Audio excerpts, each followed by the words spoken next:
I'm curious. I mean, I guess, to the point of there has been a shift, right, in investment, right? There is the big, obviously, the large companies, as Brad mentioned, and then Isaac, obviously there's the penetration is so high already in Sweden. But do you guys see, I guess, across all the countries that there is the shift moving more towards private?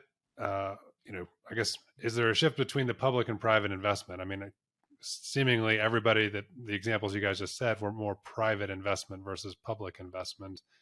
Um, I guess, do you see that collectively continuing in your respective countries? I'll kick it off, Nick. So certainly in South Africa, the bulk of the fiber investment over the last 8 years has been private. The state-owned incumbent still plays in the fiber space, and they've, I guess, got the advantage of having had networks in the ground for over 100 years. But certainly the new areas are getting built out, and the areas that were not served historically are all privately funded.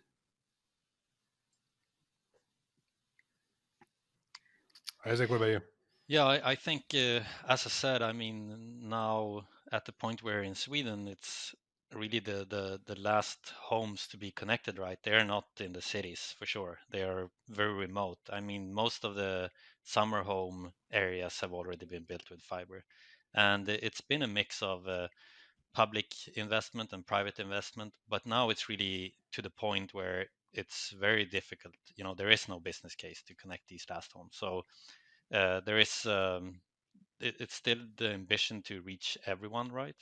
And it is a mix here, and there are subsidies, and when there are subsidies, some will be picked up by communities and some will be picked up with by private providers. And one debate that has been going on is whether a community, or let's say you're a county. We have similar to in the US, we have counties in Sweden. But if you operate a municipal network, you couldn't go outside. So it could be you actually have fiber on the border, and you have 5 homes there that you could connect. It would make sense, but they're in that other county, but they have no fiber close at all. So that's been a debate where, if we're going to reach these goals, why should we let lines on the map prevent people from connecting these? No one else wants to connect them. So Because it's yeah, politics. so that's been, there are always these interesting things, as you say, politics. But really, What does I'm just curious. I mean, I don't know, Brad, does open access at all exist in Canada or South Africa? Like the open access model, is that a thing in any of the Yeah, countries? in Canada, certainly where public money is going into the partnership, into the build, open access is most often a requirement. Now that said, given the size of some of these communities, some of the markets, you typically end up launching with a lead telecom, ISP.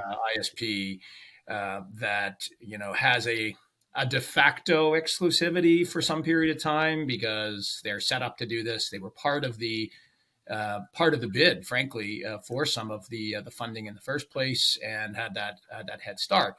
But should others come along and bring a viable business model and wish to compete in those open access builds, they're welcome to do that as well. And in the end, competition is a good thing because it brings affordability, it brings innovation and choice for the consumers. Yeah, and similarly in our markets, we are largely open access. In some cases, there is a de facto monopoly between the FNO and the ISP because there is just one or two choices. Sounds a bit like the Canadian market, but certainly in the more competitive urban markets, the networks are all open access, and there's a huge base of ISPs to choose from as a consumer.